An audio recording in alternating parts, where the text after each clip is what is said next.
things first things first things first things first things first things. Hey guys, it's Shaylos89 and we're going to be reviewing Love and Hip Hop Season 3 episode, okay? Reviewing part 3. And,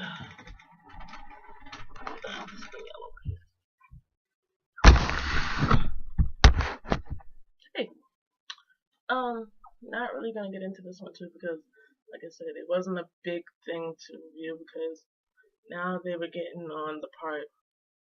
Basically, it was a part of the reunion and the part of the separate part with Benzino, Jocelyn, Althea, and Stevie.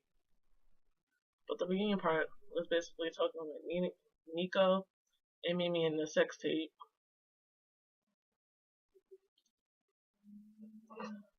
Miss Deb was getting on Nico. He was like, well, Mimi owned up to it. Your ass did. He was very nonchalant in that reunion. And everybody can see it. Mimi said she did what she did, and she was doing, and she made the money for her daughter. And the money was just basically for her daughter. That was it. Ariane was getting into it with Nico because Nico gonna come out of nowhere and call her a fake friend. Nico, you don't give a fuck about me. You don't give two shits. You don't. Stop saying you do, because if you did, you wouldn't want to sell that video. And everybody still thinks you leaked it, even though you said that. But yet, you don't want to take a lie detector test to say if you did. So obviously, people are looking at you suspiciously. Everybody know you leaked it. Everybody in the fucking cast thinks you leaked it. So to prove them wrong, why don't you just go ahead and take the cast? Yes, you don't. You really don't have to prove anything to anybody. You really don't. But if you want to you might as well go ahead and take responsibility and go ahead, just take it, or just say, because everybody still thinks you leaked it. Everybody still thinks you leaked it, and everybody out here in the world think you leaked it. Anybody who watches this damn show think you leaked it. Anyway, Nico said that kind of Ariane a fake friend and all this other bullshit, and Ariane was giving him blow for blow, like. Ariane is more of a friend than Nico would ever be a boyfriend. And he was like, and also then they got on the marriage question. Where Nico was like, well, she never asked, so nigga, y'all trying to be in an honest relationship? And she's giving you everything. She's told you everything that's on it. You was through it. The thing that she went with Stevie. How the fuck you not gonna say you didn't get married? Because you didn't want to tell her. That's what you didn't want to do. You didn't want to tell her ass that you was married. So you was being a bitch and hiding it. That's what you was doing. I'm sorry, if I'm in a relationship and I tell you everything I'm going through, honestly, truthfully, I'm expecting you to be honest with me too. So if you tell me you're married, most likely the relationship would stop right there because I ain't gonna mess with you while you're still married. You know, you separated. You've been with the bitch for 10 years, man. And you have yet to tell Mimi that you was married. So when she finally asks about it, that's when you nonchalantly say that you was fucking married, right? Right. Okay. You wasn't going to tell her in the first place.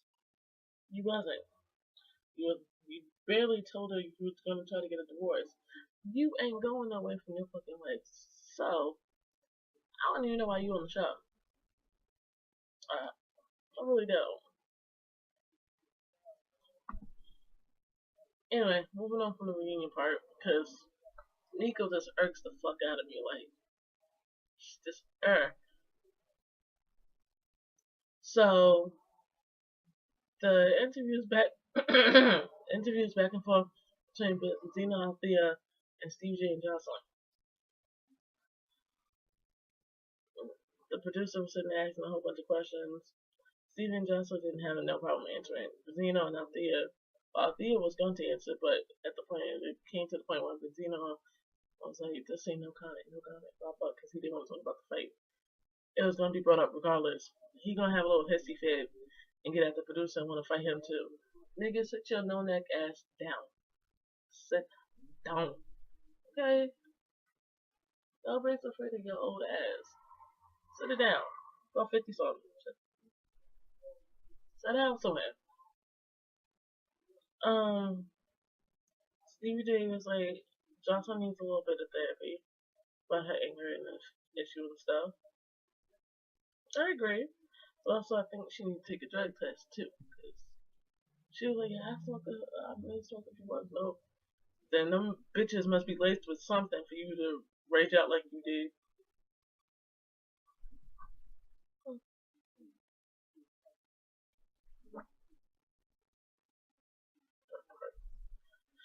Yeah, them bitches must be laced with something for you to rage like that, and also for you to, and also an add on. It's usually anybody who I know who smokes weed is usually calm and collected. They usually, bitch, you on rage 24 fucking seconds, 24/7, 9 seconds, 24/7. And I need Jocelyn to do one thing for me. Not everybody is against you. Not everybody. You are not the Pettis Bush. Okay? Stop saying you are. You look fucking you look like part of the fucking Lion King with that fucking wig with that fucking hair.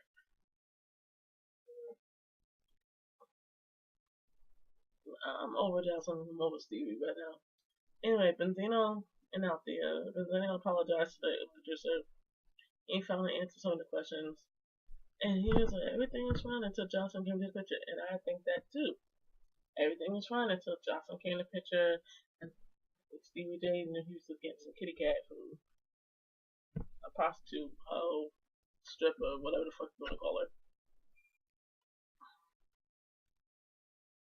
Anyway, like I said, I wasn't gonna go into it too much because it wasn't really much to go into. They answered questions. The people in the reunion answered questions. That was the fuck it. What we do.